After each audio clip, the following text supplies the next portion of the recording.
Assalamualaikum warahmatullahi wabarakatuh. Kami dari kelompok 7 akan mempresentasikan jurnal yang berjudul Profesi Pengendali di Era Digital, Memahami Dampak Digitalisasi pada Peran Pekerjaan, Keterampilan, dan Kompetensi Pengontrol.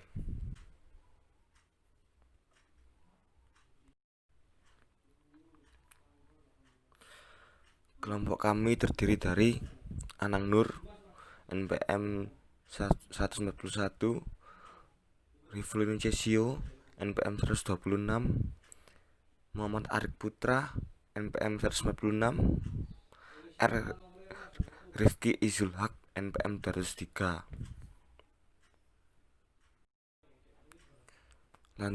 Lanjut ke slide berikutnya. Jadi di slide ini ada bagian-bagian yang dijelaskan, yaitu yang pertama tentang pengantar, yang kedua latar belakang teori, yang ketiga metode penelitian, yang keempat perspektif media bisnis, yang kelima perspektif organisasi, yang keenam diskusi. Lanjut ke slide berikutnya. Jadi di sini yang pertama kali dibahas yaitu pengantar. Meningkatnya digitalisasi manufaktur dan lingkungan bisnis di seluruh industri. Hal ini mengarah pada pergeseran paradigma dalam harapan sehubungan dengan berbagai spesifikasi pekerjaan dalam organisasi. Jadi peran pengendali dan akuntan manajemen atau MA diharapkan sangat dipengaruhi oleh peningkatan digitalisasi dan otomatisasi proses bisnis, serta dengan pengenalan produk digital dan model bisnis yang benar-benar baru.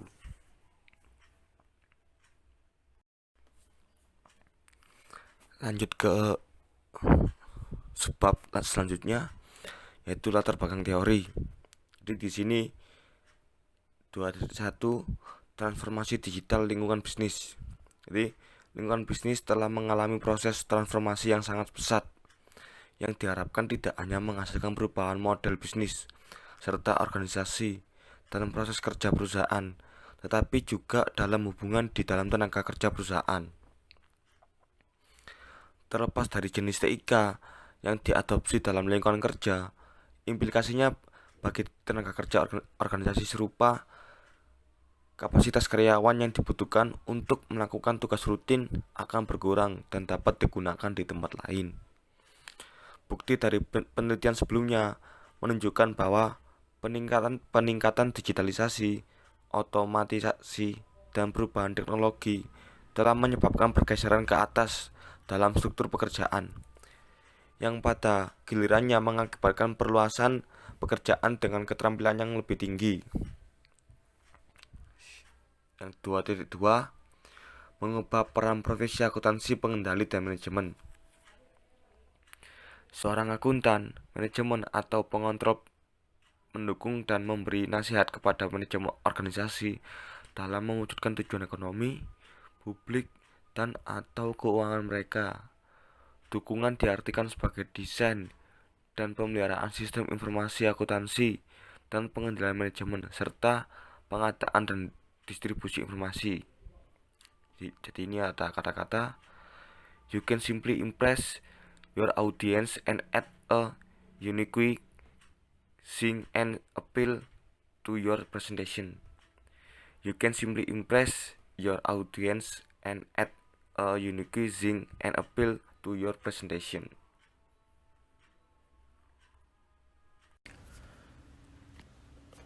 Lalu untuk yang selanjutnya ada metode penelitian, yaitu memeriksa pola perdebatan tentang peran baru pengontrol dari waktu ke waktu melalui analisis bibliometrik serta melalui analisis konten menggunakan teknik penambangan teks. Perspektif media bisnis ditujukan untuk menyelidiki peran dan kompetensi baru pengontrol yang muncul dari meningkatnya digitalisasi lingkungan bisnis. Alasan utama untuk ini adalah bahwa kami bertujuan untuk memberikan bukti tentang perubahan peran yang disebabkan oleh meningkatnya digitalisasi lingkungan bisnis. Oleh karena itu, kita harus membuktikan bahwa pergeseran peran ini telah terjadi dalam beberapa tahun terakhir dengan membandingkan isi perdebatan peran sebelumnya dan baru-baru ini. Pertama, kami memeriksa pola perdebatan tentang peran baru pengontrol dari waktu ke waktu melalui analisis bibliometrik, serta melalui analisis konten menggunakan teknik penambangan teks. Metode analisis isi merupakan teknik sistematis yang dapat direplikasi untuk mengompresi banyak kata teks menjadi lebih sedikit kategori konten berdasarkan aturan eksplisit pengkodean. Dengan demikian, metode ini dianggap berguna untuk menangani volume data yang besar untuk memeriksa tren dan pola dalam dokumen. Untuk mendapatkan wawasan yang lebih dalam tentang peran pekerjaan baru pengontrol, kami menggabungkan analisis isi kuantitatif untuk interpretasi teks berorientasi kategori dan analisis frekuensi untuk interpretasi teks berbasis statistik. Lalu untuk mendapatkan keuntungan dari kekuatan kedua metode tersebut, analisis frekuensi seperti yang dijelaskan oleh Martins et al. Tahun 2011 dilakukan dengan mengikuti prosedur pada gambar 2 pada software KDE Miner dan ekstensinya WordStat. Dengan menggabungkan analisis isi kualitatif dengan analisis frekuensi kuantitatif, kita dapat memperoleh keuntungan dari kekuatan kedua metode tersebut. Lalu, berdasarkan hasil analisis frekuensi secara kuantitatif, juga dilakukan analisis klaster untuk mengetahui apakah isi publikasi menunjukkan pola tertentu dari segi frekuensi beberapa kelompok data. Oleh karena itu, kami secara sistematis menyaring unigram terbitan dan frase 2 hingga 5 kata untuk melakukan prosedur pengkodean di mana setiap unigram dan n-gram ditetapkan ke kategori yang ditentukan. Selanjutnya, frekuensi relatif unigram dan n-gram yang ditetapkan ke kategori tertentu dihitung menggunakan rumus berikut. RFUC, PFUC, dan RFN, Fn seperempat PFN, dan Q1P. RFUC atau RFNC adalah frekuensi relatif unigram atau n-gram yang ditetapkan ke kategori. FUC atau FNC adalah frekuensi unigram atau n-gram yang ditetapkan ke kategori. Lalu untuk FU atau FN yaitu adalah frekuensi total semua unigram atau n-gram. Lalu untuk slide 9, ini adalah bentuk desain portofolionya. Selanjutnya akan dilanjutkan oleh teman saya. Selanjutnya ada perspektif media bisnis. 4.1 Analisis bibliometrik. Publikasi membahas perubahan peran untuk pengendali dan MA tetap stabil atau bahkan menurun dalam beberapa tahun terakhir.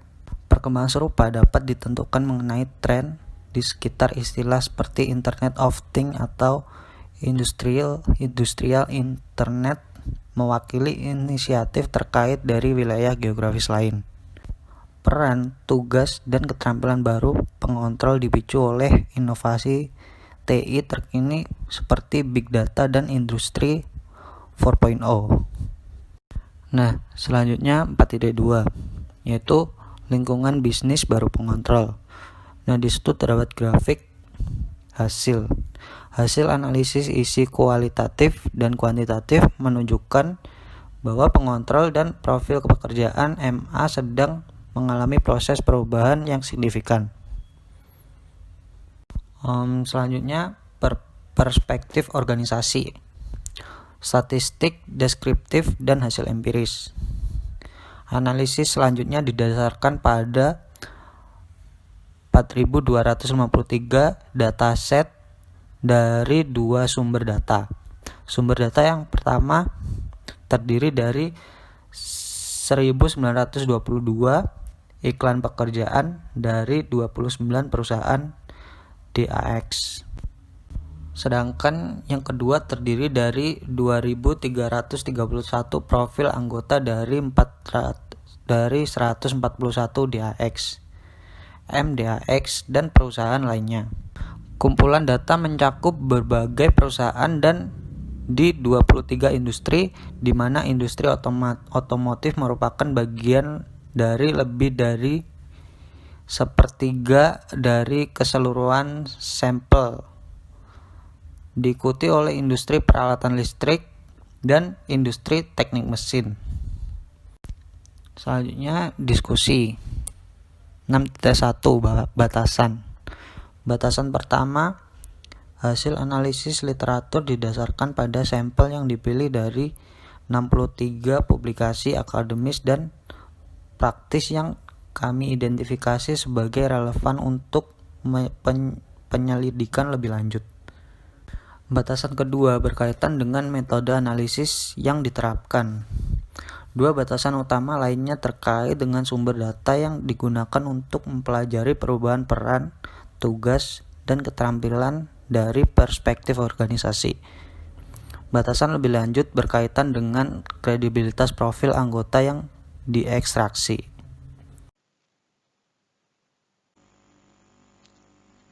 Selanjutnya ada implikasi untuk penelitian dan praktik.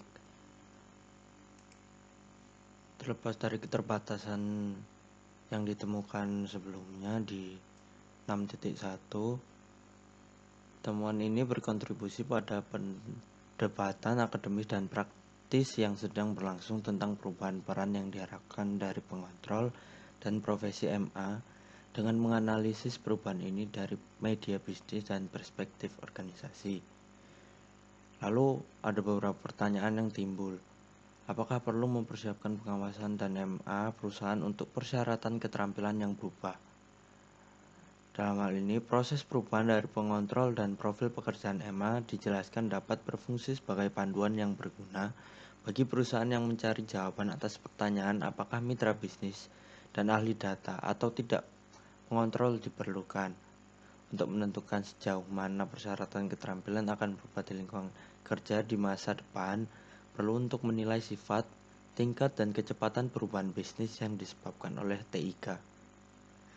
Namun di satu sisi mungkin spekulatif untuk mengasumsikan bahwa inisiatif digitalisasi dan teknologi inovatif seperti industri 4.0, big data, atau internet industri akan diadopsi secara luas di tahun-tahun mendatang. Dan oleh karena itu karyawan, organisasi, dan negara harus mempersiapkan diri secara ekstensif untuk skenario ini. Lalu ada pertanyaan lain yang harus dijawab dalam konteks ini adalah peran pekerjaan masa depan mana yang akan diprioritaskan dalam profesi pengendalian ketika adopsi inovasi teknologi semakin meluas di tahun-tahun mendatang. Menurut perusahaan konsultan, segera saja tidak akan cukup untuk mengubah dari counter kacang berorientasi kontrol atau menjaga skor menjadi mitra berorientasi bisnis. Sebaliknya, skenario dijelaskan di mana pengontrol harus berubah menjadi mitra bisnis dengan keahlian teknis tingkat tinggi di bidang ilmu data. Namun, pendapat yang dikemukakan oleh Bimani dan Wilcox bertentangan dengan pendapat sebelumnya, menyatakan bahwa profesional akuntansi harus memiliki kemampuan untuk memahami potensi teknik analitik data tingkat lanjut ini dan mengimplikasikannya terhadap tugas mereka. Tetapi mereka menekankan bahwa MA tidak perlu mengembangkan keahlian teknis spesialisasi dalam manipulasi dan analisis data. Sebaliknya, data scientist dengan keterampilan dalam teknik kuantitatif dan statistik diperlukan untuk membantu pengontrol dan MA dalam menangani dan membentuk penyediaan informasi dan memanfaatkan data dalam jumlah besar. Dalam hal peran, tugas, dan keterampilan baru, pengontrol dan MA memang diperlukan. Organisasi disarankan untuk mengidentifikasi dan berusaha menutup celah keterampilan potensial dengan berinvestasi dalam pengembangan keterampilan dan kemampuan yang diperlukan dari karyawan mereka. Karena digitalisasi lingkungan bisnis diharapkan menghasilkan penurunan waktu paruh keterampilan, investasi dalam pendidikan dan pelatihan formal ini sangat diperlukan agar tetap kompetitif. Oleh karena itu merupakan fakta yang diakui bahwa perusahaan perlu memberikan kesempatan kepada karyawan untuk mengembangkan keterampilan yang sesuai dalam analisis bisnis melalui pelatihan formal.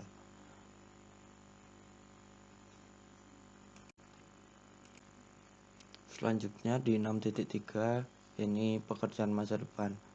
Mengingat berbagai implikasi digitalisasi bagi profesi akuntansi pengendalian dan manajemen, Masih ada beberapa arahan lain yang dapat diambil dalam penelitian selanjutnya. Selain manfaat yang saat ini sedang dipromosikan oleh para trendsetter, tren digital seperti industri 4.0 atau internet industri juga diharapkan memiliki sisi gelap. Misalnya, peningkatan digitalisasi bertanggung jawab atas peningkatan kesenjangan sosial ekonomi digital, karena akan muncul ketimpangan baru antar individu, kelompok sosial, organisasi, dan juga negara. Selain itu, peningkatan persyaratan keterampilan yang diperlukan untuk peran pekerjaan baru mungkin dapat menimbulkan konsekuensi negatif. Memang, pengontrol dan MA diperingatkan untuk berhati-hati saat beroperasi dengan big data, karena kelebihan informasi mungkin dapat mengakibatkan kelebihan kognitif. Peneliti di masa mendatang dapat berfokus untuk menyelidiki dampak dari peningkatan persyaratan keterampilan pada aspek sosial dan kesehatan.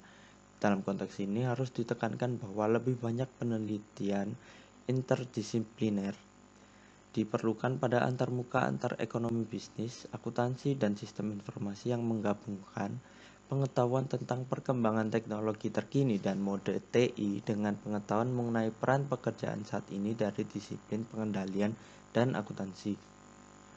Arah penting lainnya dari penelitian terkait dengan perspektif penelitian untuk menghadapi kesenjangan digital yang disebabkan oleh meningkatnya digitalisasi lingkungan bisnis, perlu dilakukan penelitian tentang implikasi proses transformasi ini dari berbagai perspektif. Misalnya, peneliti masa depan seharusnya tidak hanya fokus pada pemeriksaan persyaratan keterampilan dalam peran pekerjaan yang beragam dari perspektif media bisnis dan organisasi, tetapi juga pada kursus lembaga pendidikan tinggi, penawaran dalam hal proses peningkatan keterampilan, serta perspektif karyawan, termasuk harapan dan persepsi mereka tentang tantangan baru. Dengan mengidentifikasi kesenjangan antar perspektif yang berbeda ini, kekurangan keterampilan dapat diidentifikasi dan ditangani secara memadai untuk memenuhi tuntutan keterampilan yang lebih tinggi dalam praktik kerja di masa depan. Selanjutnya ada kesimpulan. Kesimpulan yang dapat diambil dari pemeriksaan implikasi dan peningkatan digitalisasi manufaktur dan lingkungan bisnis untuk peran pekerjaan, keterampilan, dan kompetensi pengontrol dan profesi MA dari media bisnis dan perspektif organisasi dalam melakukannya adalah tujuan utama untuk berkontribusi menjawab pertanyaan mengapa dan bagaimana peran pekerjaan baru ini muncul dan sejauh mana perubahan ini telah menyebar dalam praktik organisasi. Bersamaan dengan maraknya inovasi teknologi yang saat ini sedang dipromosikan seperti big data, predictive analytics, cognitive computing, dan secara umum industri 4.0, kesenjangan keterampilan antara persyaratan masa depan dan peran pengontrol saat ini menjadi jelas. Kesenjangan ini pada gilirannya merupakan kebutuhan bagi pengontrol untuk meningkatkan keterampilan mereka dan untuk mengeksploitasi tugas baru agar menjadi tak tergantikan dalam organisasi. Melanjutkan arahan tersebut, gambaran umum yang muncul dari hasil penelitian ini bersifat kontradiktif. Sehubung dengan peran pengontrol sebagai ilmuwan data, literatur ambigu tentang perlunya perubahan peran pengontrol. Lebih khusus lagi, perdebatan seputar peran pekerjaan baru pengendalian telah menghasilkan permohonan dalam literatur akademis dan praktisi untuk peran mitra bisnis yang lebih analitis dan cerdas secara emosional dengan keterampilan matematika, statistika, dan pemrograman. Minat kolektif dalam literatur akademis dan praktisi ini dapat dimengerti dinilai berdasarkan apa yang disajikan penelitian terbaru sebagai implikasi dari lingkungan bisnis dan lingkungan kerja yang semakin digital dan otomatis di masa depan. Namun, menemukan sedikit bukti tentang keberadaan tugas analitik data atau perlunya keterampilan yang diperlukan untuk tugas tersebut dalam praktik sehari-hari.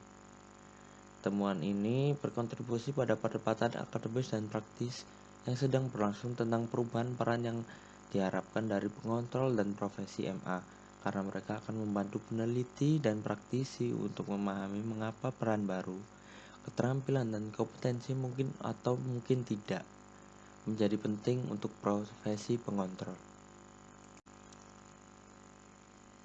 Sekian yang dapat kami sampaikan, lebih dan kurangnya mohon dimaafkan. Terima kasih untuk waktu yang disediakan. Assalamualaikum warahmatullahi wabarakatuh.